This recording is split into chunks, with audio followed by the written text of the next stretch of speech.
Okay, so we saw that we had, by adding those two expressions, we came up with this nice and beautiful expression.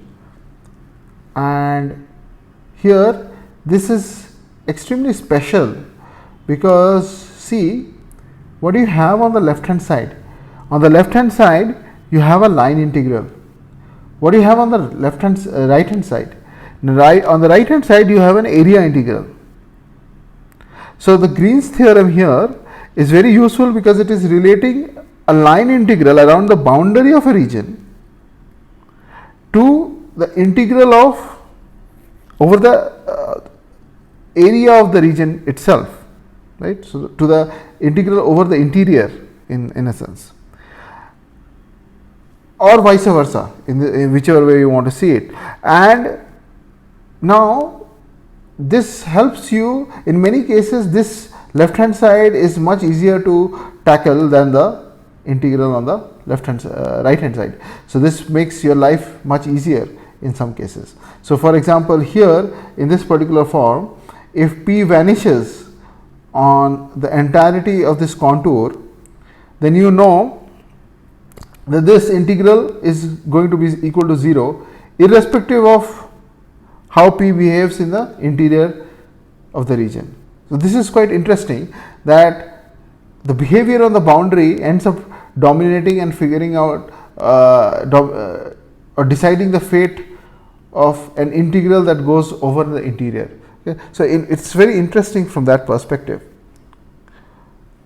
One more point was, when we were looking over this area, we discussed this simple domain, right, where you have a domain and then we are looking at the interior of the domain, and we had said this curve C plus is oriented positively in the sense of going counterclockwise.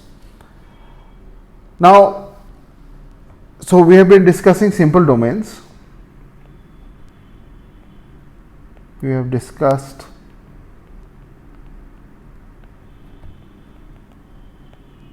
simple domains, and by simple we mean something like this. We are not, again as I said, I am not going to be very mathematically rigorous here. This is not a math course, but hopefully if you take a math course you can look into it far more rigorously. But your area need not be this simple, it could be complicated too. For example, it could be an area like this, where now the domain is such that you now have a hole. So this domain has a hole in it. If you do have a situation like this, the Green's theorem still remains valid, but all that you need to be careful with is that on this side, instead of just doing it over one curve, you have to do it over the entire boundary of the system. So in this case, you just write, if you have more complicated geometries, if I have to generalize this expression a little bit more, then I can write it as this integral over del d, where this I will write it down in a moment what it denotes, and then this is equal to the expression that we had written earlier as itself, del q del x minus del p del y dx dy. And now this is the positively oriented boundary.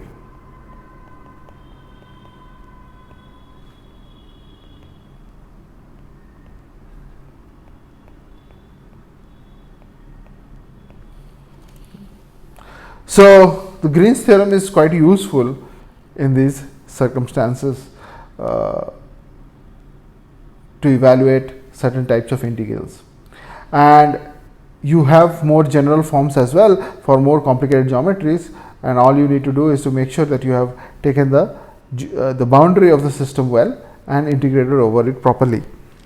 Okay, so I will give you one problem, self work problem.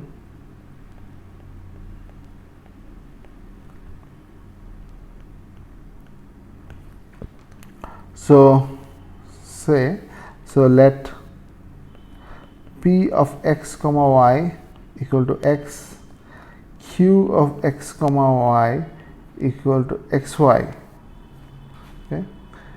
So these are given, the functional forms are given, and you are told that the region is your unit circle.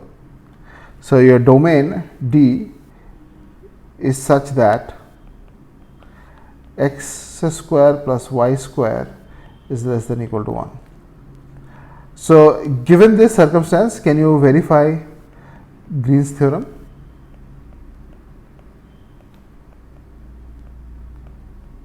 Okay, and that's a question for you to try. Now, the Green's theorem can also be written in other forms if you use the vector notation, and in fact, so we will write it down. So, vector form of Green's theorem. So, let us say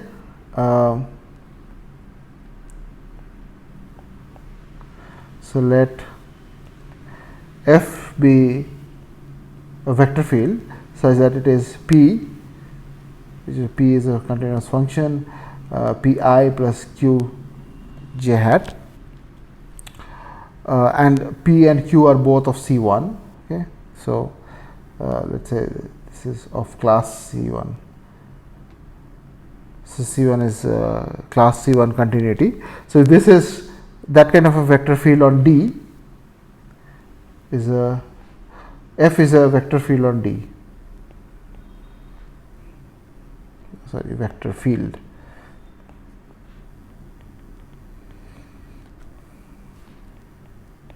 Okay. Then Green's theorem can also be written as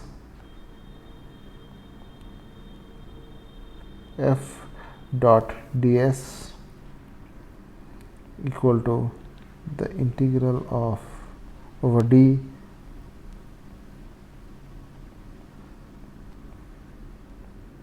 dot k hat. Okay, this term you have already seen. This is the curl of f, okay. And S is now the curve, the vector form of the curve going around the domain D. So, it is the part of the boundary of the domain. So, to get this line integral, you can do this area integral, or vice versa. If you need to evaluate this area integral, then you can basically do this line integral, right? Okay. So, this theorem is quite useful, and specifically because of its ability to relate what is happening in the interior of a region to just what is happening at the exterior or the boundary of the region. Okay. So, that is why it is very interesting. Now, what you saw is of Green's theorem. In the book, what you will find is, if you look into it, I think there is the Stokes theorem that is given, and the Stokes theorem is a very nice generalization of the Green's theorem to third dimension. So, the Green's theorem is essentially in 2D, right? So, we have been talking about a domain D, and we are assuming that this is in the xy plane, and that is why we are writing everything, the area as del x del y and these derivatives as del y. Now, the vector form sort of frees you a little bit. So, while this is definitely in a 2D plane, this form makes it a little bit easier for you to worry about the problem. So, while dA here you have a k dot k, which is so that the k is perpendicular dA all the time. So, this is still referring to a planar case, but Stokes theorem generalizes this problem to three dimensions. And what do you mean by generalizing? Well, the idea is that you may no longer have just domain on xy plane, you might have a more complicated surface. Okay. And this now becomes, let us say, the region. Okay. And imagine this to be now in 3 dimensions. So, this is like a surface, and this surface is warped. So, the question is, how do you go about figuring this out for this kind of a situation? Well, you still have to figure out what is positive orientation in this particular case. So, let us say you have a small area element here, and this element has this as the normal vector right here. Then if you are going along this particular path, then you want to orient yourself such that, so you are a person here. Okay. Stick figure is the easiest to make. Very difficult to go wrong with this. Okay. So, let us say you are walking along this boundary, and this boundary is now del S, yes, this is our surface. Then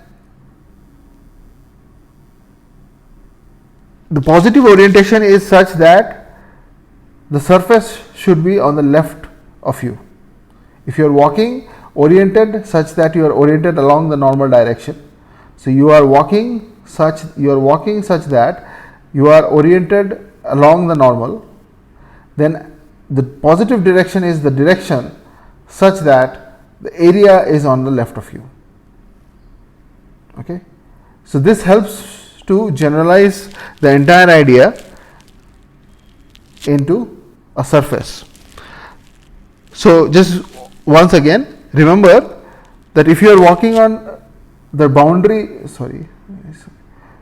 if you are walking on the boundary of the surface and you are an observer and you are oriented along the normal as the upright direction, then you are moving in the positive direction if the surface is on your left.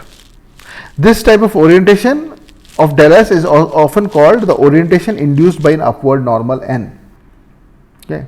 So, this is the positive direction,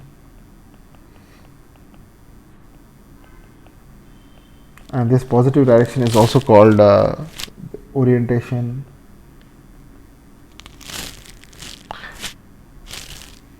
as induced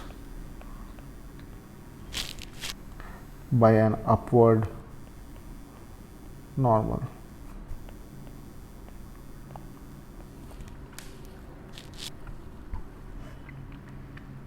Okay.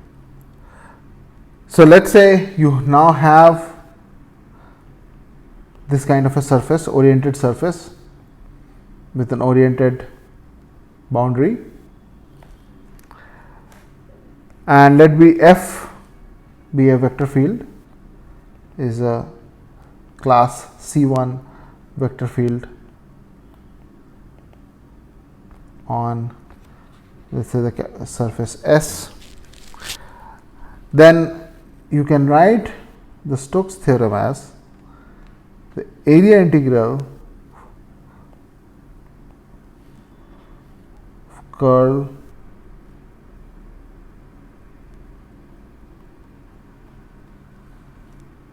is equal to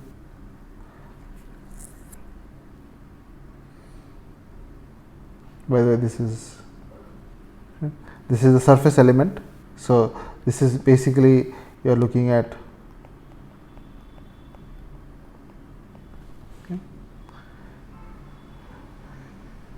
equal to, I am running out of space here, so just write it. Okay, I will just choose a different pen just to emphasize, is equal to the line integral over, of course, well, now this integral on the left hand side is being carried out as a equivalent of a line integral, but basically carried out over a boundary only, right. So, this is the Stokes theorem. the famous Stokes theorem. And as you can see that it generalizes the idea of the Green's theorem itself. Okay.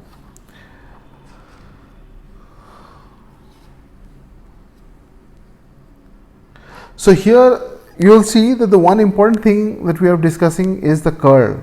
Okay. And this curl is appearing inside an integral, and it is useful to sometimes understand what this means in a more physical sense, and why is that quite important. Okay. So consider a vector field V.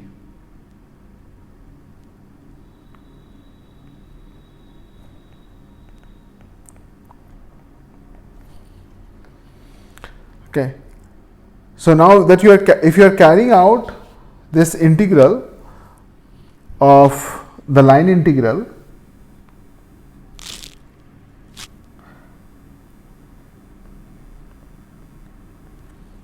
okay. So this value, what does this basically mean? Now you will see that. So if let me just draw a couple of examples. So I'll just draw three simple connected simple domains, and then we know that this is the orientation, the positive orientation. Then if V in general is oriented such that it is oriented along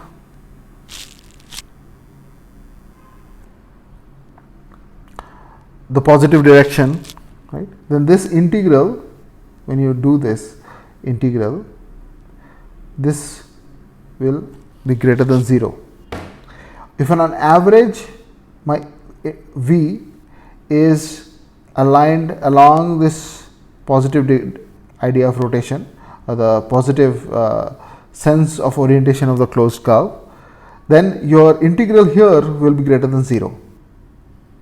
And this will mean that the curl inside, or the integral of the curve inside this entire quantity here, this will also be greater than, this quantity will also be ending up to be greater than 0. Whereas if on the average the vectors are oriented in the opposite direction to this, to what we have taken as the direction of positive flow, then this integral here will end up being negative on an average, if that is the case. And in the special case where this V is always perpendicular to this line element, this differential line element, if V is always perpendicular to the differential line element, then this integral is, you are doing a dot product, so what do you expect? Is going to be 0. Okay.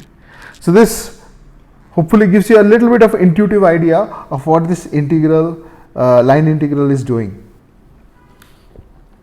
right? And this also helps you understand that this behavior of the vector field V on the boundary ends up determining the curl with the area element and the integral of that, right? So that's quite interesting, and that's what we will be doing. So you'll see in fluid mechanics often this integration of this theorem is applied to problems like vorticity, or where you have fluid rotation or fluid basically moving in sort of circular form around an area or something like that. You might find this theorem coming in handy in places like that. Okay. Well, this one important take home message that is there, and that is something called a conservative field. Sorry.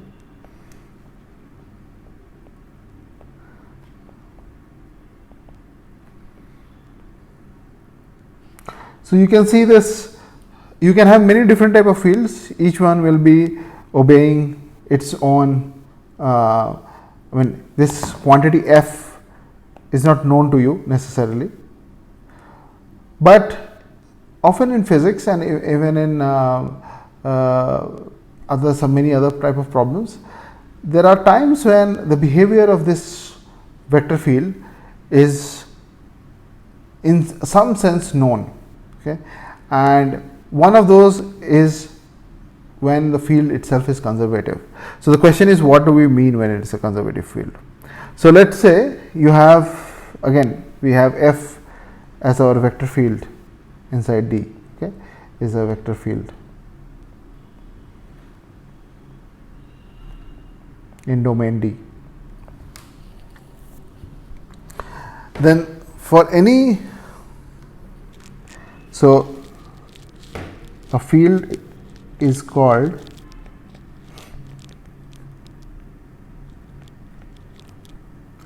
conservative when one of these is fulfilled. So let's say for any oriented simple closed curve C, this quantity, if it is 0, then we call the field f to be a conservative vector field. Or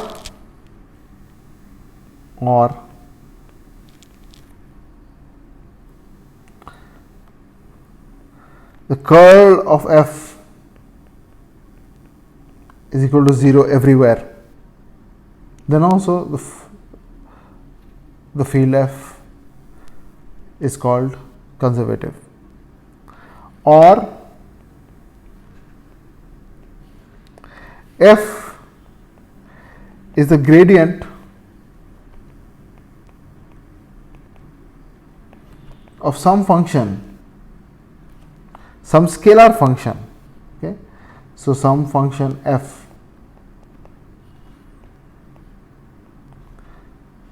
okay, that is, I can write my f to be a gradient of some scalar field. Then also the above will be true. Now we know, I think I asked you, just a second, I'll just quickly go back. So if this is true, if this is true, if f is a gradient of f, some scalar function f, then this is automatically obeyed,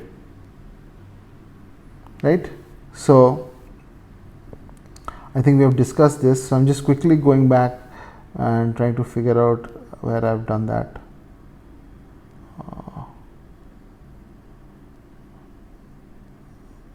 Oh yeah, remember? So okay, so we said that given any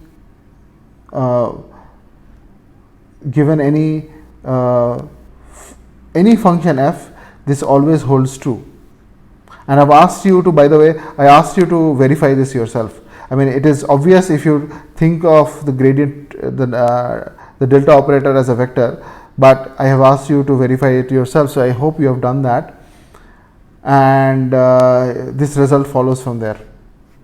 Right?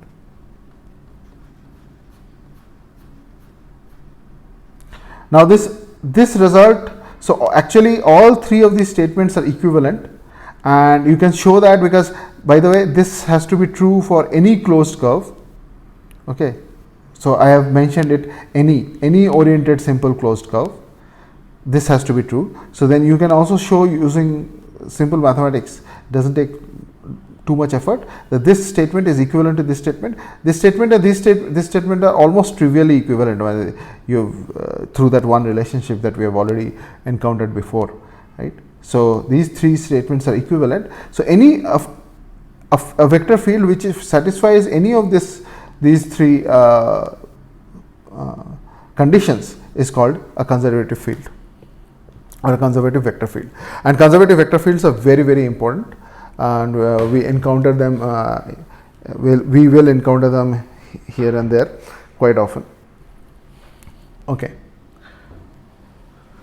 So, anyway, I hope this has clarified much of, we have covered a lot of the mathematics. Oh yes, there's two more things that are left, and I want you to look at those things by yourself, and that is the Gauss's theorem or the divergence theorem. Okay. Now, Gauss's theorem and divergence theorem is not something that we are going to look at in more detail, but I am just going to ask you to review. So, please review by yourself.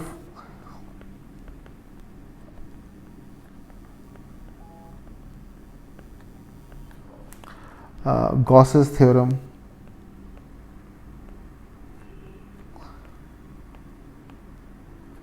also called the divergence theorem often. Actually, basically they are all related to each other.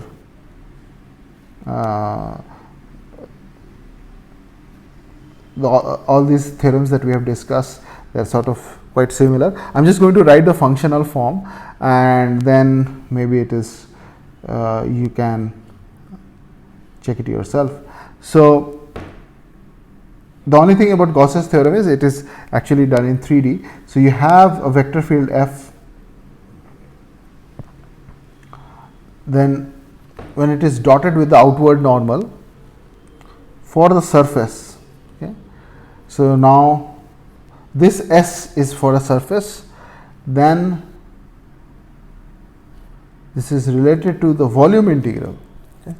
So, maybe I just put 2 here, and if it is required you can put 3, and then this is related to